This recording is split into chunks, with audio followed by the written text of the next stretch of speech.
Hello, people of YouTube. My name is Steve Gray. Thank you for watching. Today, we're going to be talking about Yashahime, Princess Half-Demon, Season 2, Episode 23. Only one episode left to this season, and I'm going to start off by saying I think I've been wrong. So for a while now, I've been saying, this is going to be the final season. They're going to wrap up everything beautifully, and that'll be the end of it. But based on the preview we got for Episode 24, it's kind of called like a new beginning or a new start, leads me to believe we may still be getting a Season 3. It is a possibility that Season 3 will happen for all of you Yashahime fans, or all of us Yashahime fans, if you will.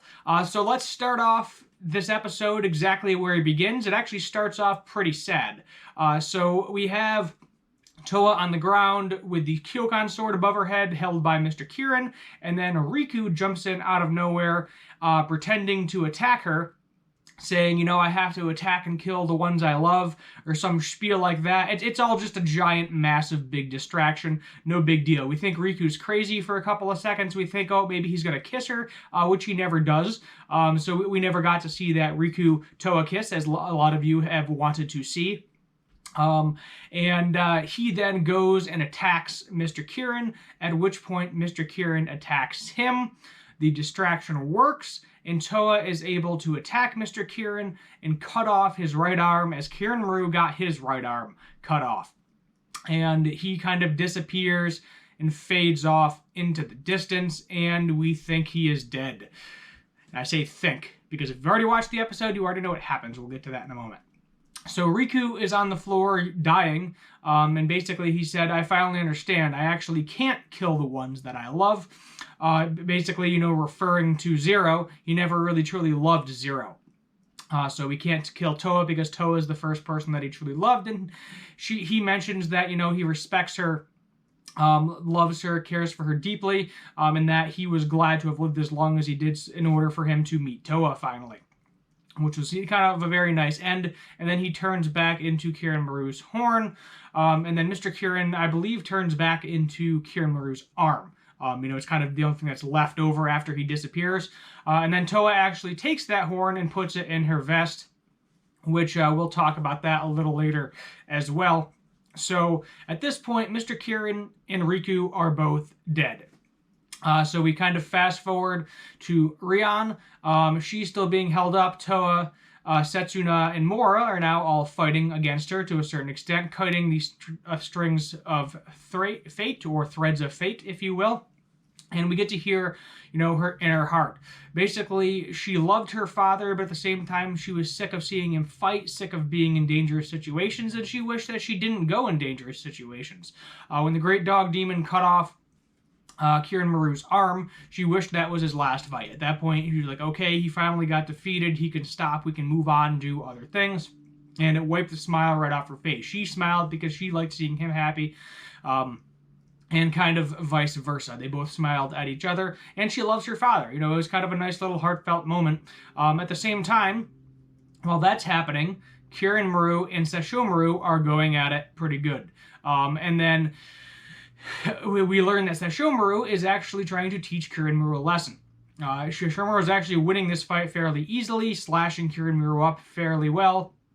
And then Kirin Maru finally goes full demon mode, says, I'm going to be running completely on demon instincts. And he finally realized the fact that, yes, it is his fault that Rion died. He brought her to the battlefield when he shouldn't have. That's what the Great Dog Demon mentioned way back again. Way back in the day, and it's kind of the same lesson that Sesshomaru was trying to teach him, is that, you shouldn't have brought her to the battlefield in the first place. He had her look at Rin, his wife Rin, or partner, whatever you want to say, in order to kind of show how Rion felt during that battle. So he knew that Kirin Maru wasn't actually going to hurt Rin.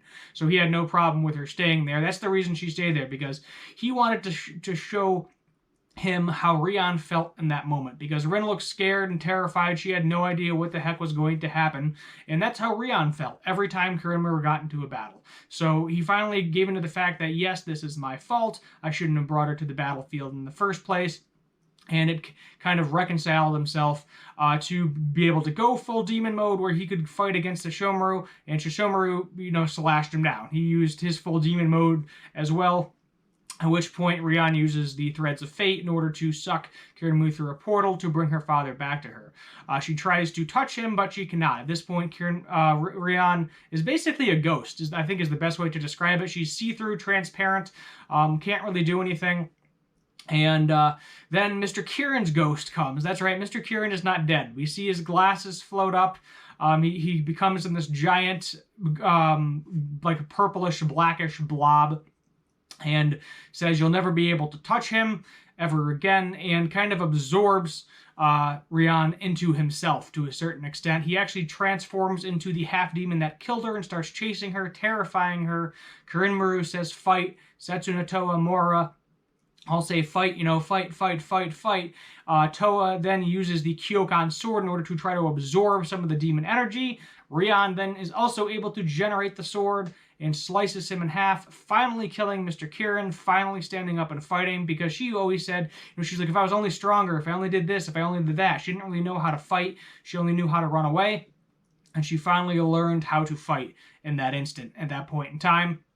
And she was able to reconcile with her father. Unfortunately, as a result of using the Kyokan sword, Toa ends up dying, in quotes. I say in quotes because we all know what that means.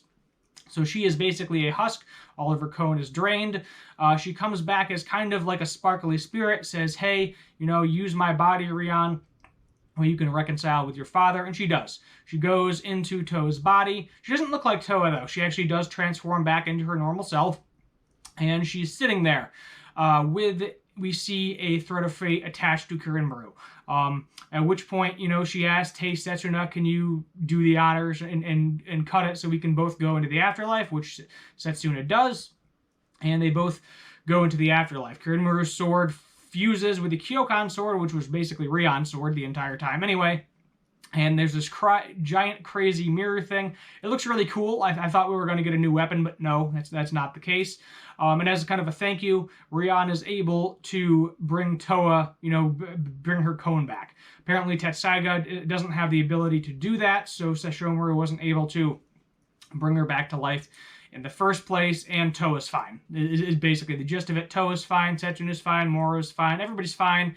So we had 4 deaths in this episode. Riku, Rian, Mr.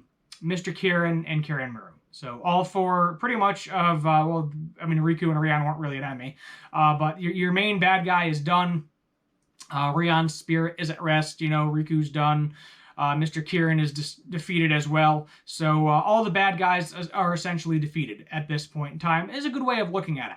And then get into like a nice little heartfelt moment where Rin, Toa, and Setsuna finally get to hug each other. I was kind of disappointed Sesshomaru didn't get on the action with that. I was kind of hoping, it was a big family hug. He was just kind of chilling in the background.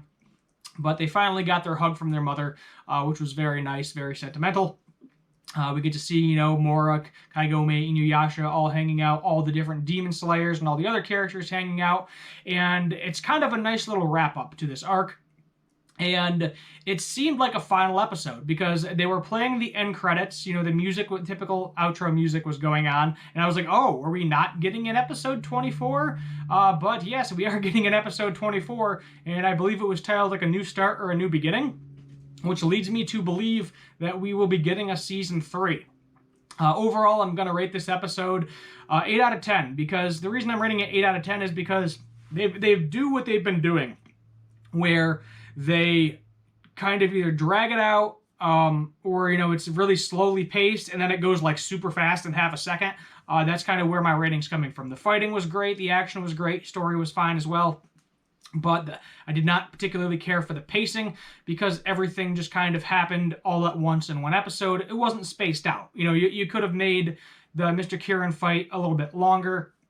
There's definitely filler episodes this season that didn't really need to be there. You could have just made the ending a little bit longer, more heartfelt, as opposed to trying to wrap everything up in one episode, which basically is what happened.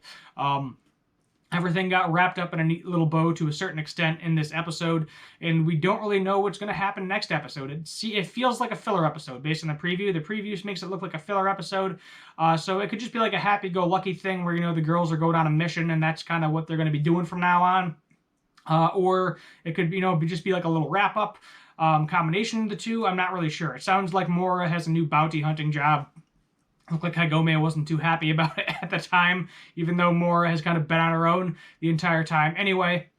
But who knows? We'll just have to wait and see what happens. Wait and see if they announce a Season 3, which I think is very possible. As I said, based on the preview I'm seeing with next episode, I am almost positive they're going to give us a Season 3. I could be wrong. Maybe we won't get a Season 3, but the only thing I could think of is the Tree of Ages mentioned that both of them had to die. So Shomaru had to die and Kirinmaru had to die. So theoretically, if we're going off of that still, Sesshomaru at some point is going to need to die so we don't go into the degenerate age. I don't know if that's what they're going to go with. I assume that's what they're going to go with, but I think it would be a really, really hard time on where we are now, you know, now that we got the whole family back together, for them to just off Sesshomaru. Maybe they'll just forget about that. Maybe, you know, it'll just be kind of like a fun adventure fillery type thing. I don't really know how they're going to come back from that. Because it was basically, you had this one, you know, master boss from the first season that is now defeated. So master boss is done. Check, you know, kind of where do you go from there to a certain extent is where we're at. But that's where I'm going to end it. Let me know your thoughts in the comments down below while you're down there. Subscribe, notification bell, like. Let me know what you want to see for future anime and cartoon related videos as well. My name is Steve Gray. Thank you for watching, and as always, have a good one.